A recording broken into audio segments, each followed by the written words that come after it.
अस्सलामुअलैकुम वरहमतुल्लाह। Welcome to Fakhar stamps fair.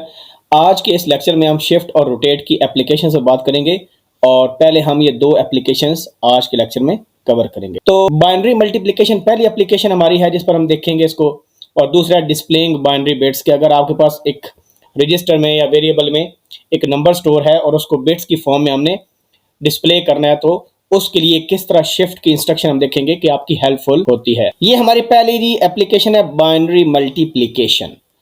इसमें क्या होगा, हमारे पास कोई भी नंबर है, फॉर एग्जांपल हमने अगर मल्टीप्लाई करना है EAX को 36 के साथ, तो 36 एक आपके पास मल्टीप्लायर है और EX में कोई वैल्यू पड़ी है पहले से। हम एज्यूम कर लेते हैं कि EX में वैल्यू हमारे पास पड़ी है 1 2 3, तो हमने 123 को 36 से मल्टीप्लाई करना है।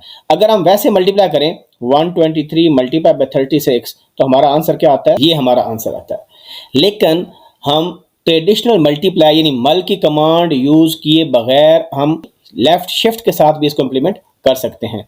तो कैसे करेंगे जी, जो भी नंबर होगा जो हमारे पास मल्टीप्लायर है, जो भी नंबर हमारे पास है उसको हमने पहले 2 की पावर की फॉर्म में रिप्रेजेंट करना है। कैसे करेंगे, अब 36 है ना, तो 36 जब हम लिखते हैं 8 बिट्स की फॉर्म में तो हमारे पास पहले क्या होता है 128 होता है। क्योंकि ये 32 बिट का है इस वजह से कोई बड़ा नंबर भी आप ले सकते हैं, लेकिन सिंपल एक बाइट की फॉर्म में लिखने के लिए बता रहा हूँ। 2 की पावर 7 ये होता है, फिर उसके बाद 64 होता है, फिर 32 होता है, फिर 16, फिर 8, फिर 4, फिर 2, फिर 1। अब आपने इधर से कॉम्बिनेशन ढूंढने हैं कि 36 कैसे बनेगा, किन 2 या 3 को या जो भी वैल्यूज बनती हैं आप जिनको प्लस करें 36 बन जाए। तो हम देख रहे हैं कि 32 बनता है और 4 वाला ये वाले बनता है। तो हम क्या करेंगे, इसको कहते हैं 36 के फैक्टर्स। इसको कहते हैं फैक्टर्स ऑफ 36 आर 32 एंड 4। यानी कौन से 2 रेज़ टू पावर वाले नंबर को अगर प्लस करें तो 36 बन जाए। 32 होता है 2 रेज़ पावर 5 और 4 क्या होता है 2 रेज़ पावर 2। ये पहला स्टेप हमारा हो गया कि हमने फैक्टर्स निकाल लेने उस मल्टीप्लायर के, क्योंकि ये हमारा पहला स्टेप था, हमने ये परफॉर्म करना है। और 36 के हमने फैक्टर्स लिख दिए 32 प्लस 4। तो अब हमने क्या करना है, डिस्ट्रीब्यूटिव लॉ अप्लाई करना है। EX को पहले 32 से मल्टीप्लाई करेंगे, हमारे पास ये आएगा, प्लस EX को 4 से मल्टीप्लाई करेंगे। अब ये मल्टीप्लिकेशन करने के लिए जो रिकॉल करें, शिफ्ट लेफ्ट क्या करता था कि इसको पहले 2 की पावर की फॉर्म लिखते हैं, 2 की पावर 5 है, ये 2 की पावर 2 है।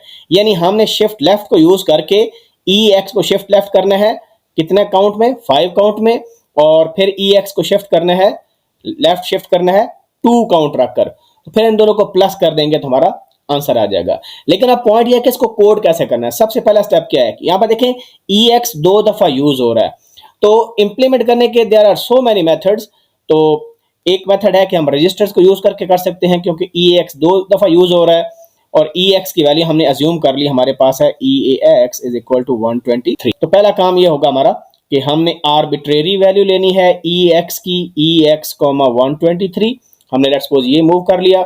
उसके बाद हम क्योंकि ये वैल्यू 2 दफा यूज हो रही है, यहां पर देखें 123 यूज हो रही है और यहां पर भी यूज हो रही है, तो इस वजह से इसको किसी और रजिस्टर में भी सेव कर लेते हैं। लेट्स सपोज आप EBX में सेम EAX को स्टोर करना है।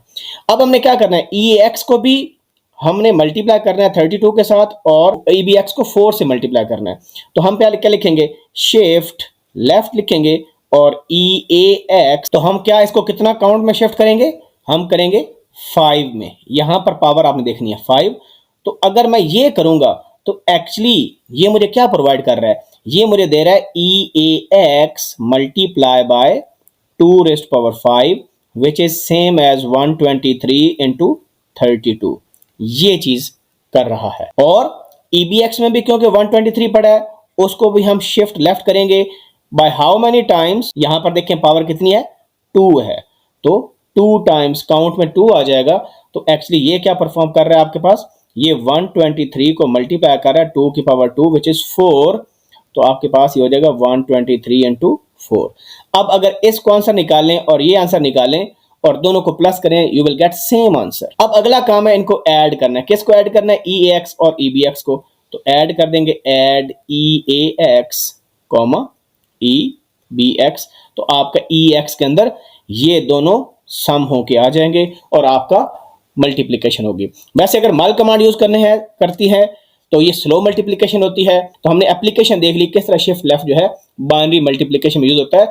और हम कोई भी नंबर ले सकते हैं, जरूरी नहीं कि नंबर इवन हो, आप और भी ले सकते हैं। फॉर एग्जांपल कोई बंदा कहता है 19 को मल्टीप्लाई करना था जी, कैसे करेंगे? तो 19 की कौन सी पावर होता है? पहले 16 होता है, 16 प्लस 3 19 होता है, तो 16 प्लस 2 प्लस 1। एक्चुअली ये जो 16 है ये 2 की पावर 4 बनेगा, प्लस जो 2 है वो 2 की पावर 1 है, और ये 1 क्या हो जाएगा? 2 की पावर 0। तो ये नोट करो, एक दफा EX को हम शिफ्ट लेफ्ट करेंगे 4 टाइम्स, और फिर यहां पर 1 टाइम भी करेंगे, और फिर 0 टाइम करेंगे। तो किसी भी नंबर को आप मल्टीप्लाई कर सकते हैं यूजिंग लेफ्ट शिफ्ट। अब नेक्स्ट एक और प्रैक्टिस प्रॉब्लम है कि हमने अगर AX को 26 से मल्टीप्लाई करना है using shifting and addition instruction, तो हम कैसे करेंगे? तो 26 के फैक्टर्स आप देख लें, 26 16 के फॉर्म में लिखा जाता है, प्लस 8 प्लस 2 की फॉर्म में लिखा जाएगा। क्योंकि जैसे अभी मैंने बताया कि आप सिंपली इसको 26 है ना, तो 26 से जो छोटी 2 की पावर होती है वो लिख लें। तो एक 16 है, एक आपके पास 8 है, एक 4 है, एक 2 है, एक 1 है। अब इनका कॉम्बिनेशन देखें कि किन को मिलाएं तो 26 बन जाएगा। तो 16 को नॉर्मली ये आपके पास नहीं लिखा जाता एग्जाम में, आपने खुद इस तरह करना है। 16 में 8 ऐड करें तो 24 हो जाएगा, और 24 में 2 ऐड करेंगे तो 26 हो जाएगा। तो ये एक तो स्टेप हो गया। दूसरा, अब यहां पर हमें AX में कोई वैल्यू नहीं दी गई, और हमने यहां पर क्या करना है? हमने उसको एज्यूम करना है, कोई आर्बिट्रेरी या टेस्ट वैल्यू सेट करनी है AX की। लेकिन उसके बाद अब फर्दर आप देखिएगा कि हमें, क्योंकि यहां पर पिछले एग्जांपल में हमने 2 दफा मल्टीप्लाई किया था। कैसे किया था? वहां पर क्योंकि EAX था, एक्सटेंडेड था, एक्यूमुलेटर रजिस्टर, यहां पर AX है जस्ट। तो हम यहां पर क्या करेंगे? AX को पहले मल्टीप्लाई करेंगे 16 के साथ, यानी 2 की पावर 4 के साथ, प्लस इसी AX को हम मल्टीप्लाई करेंगे 8 के साथ, यानी 2 की पावर 3 के साथ, और फिर AX को मल्टीप्लाई करना पड़ेगा 2 की पावर 1 के साथ। यानी AX को पहले शिफ्ट लेफ्ट करेंगे 4 टाइम्स, और फिर करेंगे 3 टाइम्स, फिर करेंगे 1 टाइम, और सबको क्या कर देंगे? ऐड कर देंगे। अब there are many approaches to solve this problem. तो ये हमारे पास एक अप्रोच है जिससे हम इस प्रॉब्लम को इंप्लीमेंट कर सकते हैं। अब इसमें सबसे पहले देखें, AX में हमने वैल्यू मूव कर ली, क्योंकि हमने कोई ना कोई वैल्यू तो AX की सेट करनी थी ना। तो यहां पर हमने लिख दिया AX में 2 वैल्यू पड़ी है, सही हो गया। अब हमने क्या करना है? इस 2 को मल्टीप्लाई करना है हमने किसके साथ? हमने 2 को 16 के साथ भी मल्टीप्लाई करना है, प्लस 2 को 8 के साथ भी मल्टीप्लाई करना है, प्लस 2 को हमने 2 के साथ भी मल्टीप्लाई करना है। And this is equivalent to कि अगर इसी 2 को हम 26 से मल्टीप्लाई करेंगे, आप चेक कर सकते हैं, 20 से मल्टीप्लाई करेंगे आपके यू विल गेट 52 आंसर, और ये आपके पास क्या आ जाएगा? 32 plus 16 plus 4, again you will get 52। लेकिन इसको करने के लिए हमें, क्योंकि AX 3 टाइम्स यूज करना पड़ेगा, हम एक आर्बिट्रेरी रजिस्टर बना लेते हैं, वो BX बना लें, वो CX बना लें, वो आपकी मर्जी है। तो हमने DX में वो वैल्यू क्या कर दी?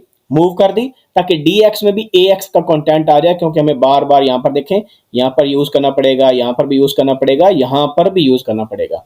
तो पहला काम हमने ये कर लिया। उसके बाद क्योंकि DX में भी अब आपके पास कितना पड़ा है? 2 पड़ा है। अब हम क्या करेंगे? DX को शिफ्ट लेफ्ट कर देंगे 4 टाइम्स। इसका मतलब यह है कि exactly we are doing DX को मल्टीप्लाई कर रहे हैं 2 की पावर 4 के साथ।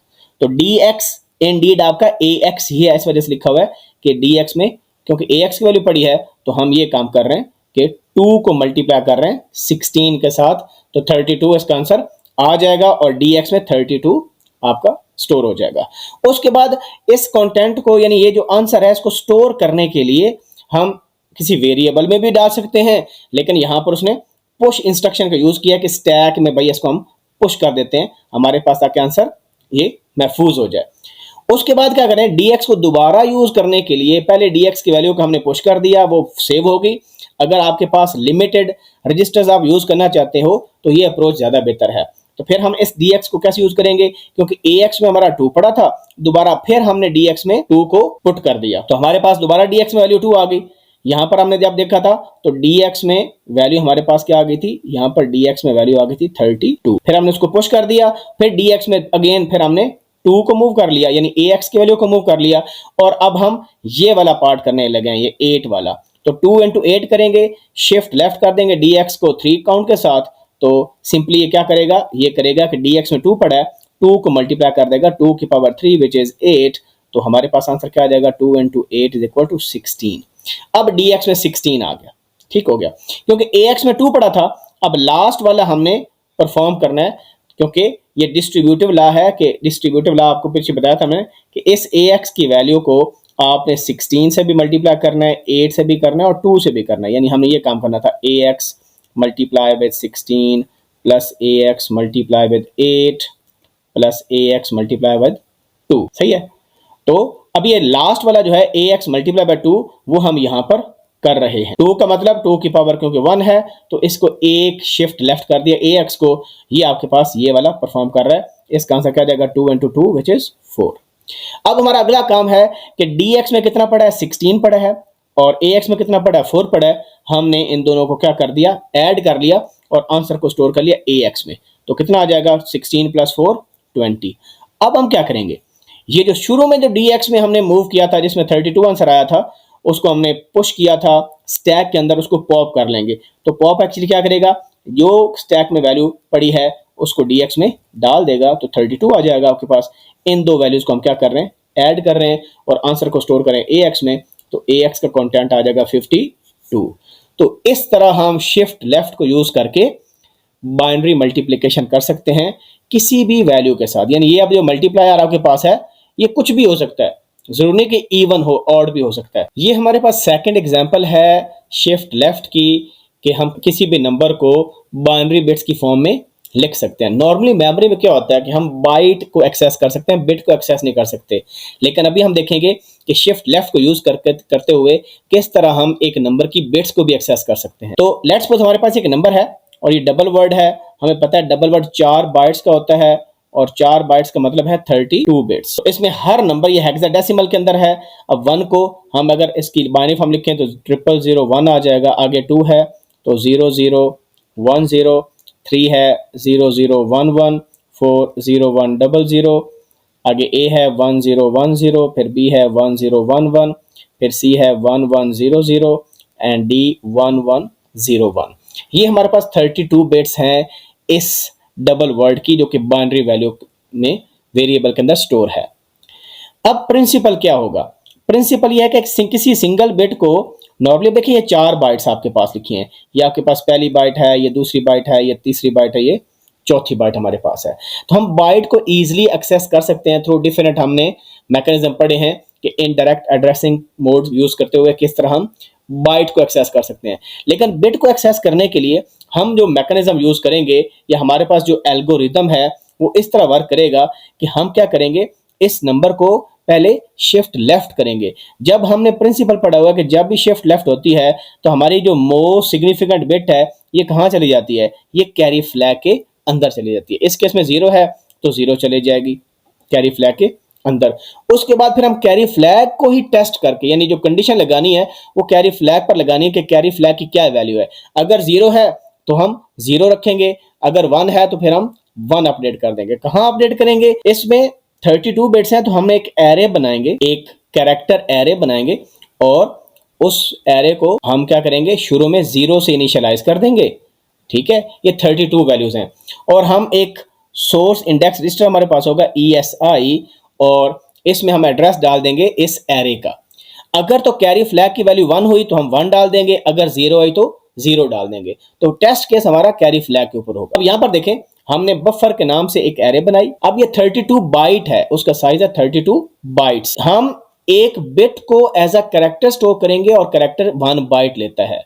ये बड़ा इंटरेस्टिंग पॉइंट है क्योंकि बिट को रीड करना मुश्किल है। तो इस वजह से जो कैरी फ्लैग में क्योंकि हमें पता है 1 बिट आती है, लेकिन ये जो एरे बनाई ये बाइट लेवल की, क्योंकि मिनिमम जो हम डाटा टाइप सेट कर सकते हैं किसी भी वेरिएबल की वो बाइट लेवल की होती है। इसी वजह से हम इस 0 को हर इंडिविजुअल बिट को as a byte character store करें। तो ये बफर हमारे पास आ गया। अब हम क्या कोड में क्या करेंगे, सबसे पहला काम कि सबसे पहला ये किया कि ये जो बाइनरी वैल्यू है, ये जो वेरिएबल में जो वैल्यू पड़ी है इसको हमने EX में मूव कर दिया। और फिर क्या किया, क्योंकि 32 बिट्स हैं हमने काउंटर की जो वैल्यू सेट की CX में 32 इंसर्ट कर दिया। उसके बाद हमने क्या किया, इस बफर को जो स्टार्टिंग एड्रेस है वो एक्सटेंडेड सोर्स इंडेक्स रजिस्टर के अंदर ESI में वैल्यू पुट कर दी। अब सबसे इंपॉर्टेंट काम है कि अब हम टेस्ट करेंगे कि हमारे पास कैरी फ्लैग में क्या पड़ा है। तो टेस्ट करने से पहले हम क्या पहले करेंगे, शिफ्ट लेफ्ट करेंगे अपने इस रजिस्टर को EX को अज्यूमिंग, क्योंकि ये नंबर है ना बैकएंड पर, तो ये बाइनरी की फॉर्म में स्टोर है, तो EX को जब एक शिफ्ट करेंगे हमारे पास कैरी फ्लैग में वैल्यू आती जाएगी और फिर उसको चेक करें हम अपना इस एरे को बिल्ड करेंगे। तो यहां पर आप देख सकते हैं, तो सबसे पहले हमने दो लेबल बना लिए, लेबल 1 लेबल 2। ये क्यों बनाए अभी बताते हैं। तो सबसे पहला काम हमने क्या किया इस लेबल में, हमने अपने EAX को शिफ्ट किया लेफ्ट। जब लेफ्ट शिफ्ट किया तो अगर इसको देखें तो सबसे पहले कैरी फ्लैग में क्या आएगा, 0 आएगा। यहां पर हम बाय डिफॉल्ट अपने एरे के पहले एलिमेंट को फिल कर रहे हैं, हमने 0 कैरेक्टर डाल दी, तो 0 कैरेक्टर हमने इंसर्ट कर दिया पहले लोकेशन CF को देखे बगैर। फिर हम क्या कर रहे हैं, फिर हम कैरी फ्लैग को टेस्ट कर रहे हैं। तो जब कैरी फ्लैग को टेस्ट कर रहे हैं, यहां पर देखें, this is very very important, इसमें jump if no carry. Jump if no carry का मतलब है कि आपका जो कैरी फ्लैग है ना वो क्लियर है। इसका मतलब ये होता है, जंप इफ कैरी JC होता तो इसका मतलब है कैरी फ्लैग आपका सेट है। तो jump if no carry, no carry का मतलब है कि कैरी फ्लैग सेट नहीं है बल्कि क्लियर है, वाकई क्लियर है। हम लेबल 2 पर चले जाएंगे। लेबल 2 में क्या कर रहे हैं, सिंपली हम नेक्स्ट इटरेशन में जा रहे हैं, तो हम ESI को इंक्रीमेंट कर रहे हैं। ESI आपका इस लोकेशन को अब पॉइंट कर रहा है, क्योंकि ये आपका कैरी फ्लैग था 0। जब भी कैरी फ्लैग 0 होगा हम नेक्स्ट लोकेशन पर जाके अगली बिट को देखेंगे। अब दोबारा फिर सेम सारा काम होता है। अब हमारी ये बिट टेस्ट हो चुकी, अब ये वाली जो बिट है ये कैरी फ्लैग में चली जाएगी जब हम इसको शिफ्ट लेफ्ट 1 यूनिट करेंगे। जब ये कैरी फ्लैग में चली गई दोबारा फिर 0 आ गया, तो 0 के लिए सेम स्टोरी होगी, जंप इफ नो कैरी, मतलब है कैरी फ्लैग आपका क्लियर है, यस क्लियर। लेबल 2 पर चले जाएं, ESI की पोजीशन यहां पर आ जाए। इस तरह आपका ये वाली बिट भी हो जाए। जब हम यहां पर आएंगे, इस 1 वाले पॉइंट पर जब हम आएंगे, तो हमने शिफ्ट किया, हमारे कैरी फ्लैग में अब वैल्यू क्या पड़ी है, 1 पड़ी है। हम इस वाली बिट की बात कर रहे हैं जो कि 0000 चौथी बिट हमारी है। जब कैरी फ्लैग में 1 आ गया, हमने मूव उस लोकेशन पर क्या किया, कैरेक्टर 0 ही हमने अपेंड किया, क्योंकि डिफॉल्ट में कैरेक्टर 0 अपेंड कर रहे हैं। ESI हमारा यहां पर पॉइंट कर रहा है। अब jump if no carry, carry flag देखें वो तो सेट है, इस केस में कैरी फ्लैग सेट है, ये कंडीशन फॉल्स हो जाएगी। तो जब कंडीशन फॉल्स हो जाएगी हम लेबल 2 में नहीं जाएंगे बल्कि हमारा कंट्रोल इस पर चला जाएगा। यहां पर हम क्या कर रहे हैं, हम उसी लोकेशन पर 1 कैरेक्टर इंसर्ट कर रहे हैं। तो यहां पर 0 पड़ा था बाय डिफॉल्ट, इसको चेंज करके हमने क्या कर दिया, 1 कर दिया। और फिर उसके बाद क्या होगा, हमारा ये वाली इंस्ट्रक्शन चलेगी, इंक्रीमेंट ESI होगा, अगली लोकेशन पर चले जाएंगे एंड सो ऑन, सेम काम करते जाएंगे। कब तक चले जाएंगे, क्योंकि जब भी लूप की इटरेशन होती है हमारा CX क्या होता है, डिक्रीमेंट होता जाता है। 32 पहले था, फिर 31 होगा, 30 होगा, सो ऑन 0 तक जाएगा, सारी बिट्स हो जाएंगी। तो हम इस प्रोग्राम में क्या कर रहे हैं, हम अपनी एक बिट को as a byte character store कर रहे हैं एक एरे के अंदर। अगर कैरी फ्लैग की जो भी वैल्यू होगी वो हम टेस्ट करेंगे, अगर कैरी फ्लैग क्लियर हुआ तो हम आगे जाएंगे, अगर कैरी फ्लैग सेट हुआ तो हम उसको अपडेट करके 1 डालते जाएंगे। तो यहां पर हमने देख लिया कि किस तरह एक हमारे पास एक डबल वर्ड था, उसमें एक नंबर लिखा होता है हेक्साडेसिमल के अंदर, लेकिन मेमोरी में बाइनरी में स्टोर होता है। तो किस तरह इस हेक्साडेसिमल नंबर को हम बाइनरी की फॉर्म में स्टोर कर सकते हैं एरे में। जब एरे आ गई इसको आप इजीली प्रिंट फिर कर सकते हैं। तो इससे यह भी आसान हो गया कि हम किसी भी कैरेक्टर की हम इंडिविजुअल बिट्स को भी रीड कर सकते हैं using shift instruction, shift left. Hopes आपको समझ आई होगी। फिर भी किसी किस्म का क्वेश्चन हो please ask in the comment section. अपना फीडबैक जरूर दीजिएगा। मिलते हैं नई वीडियो के साथ। अल्लाह हाफिज नासिर।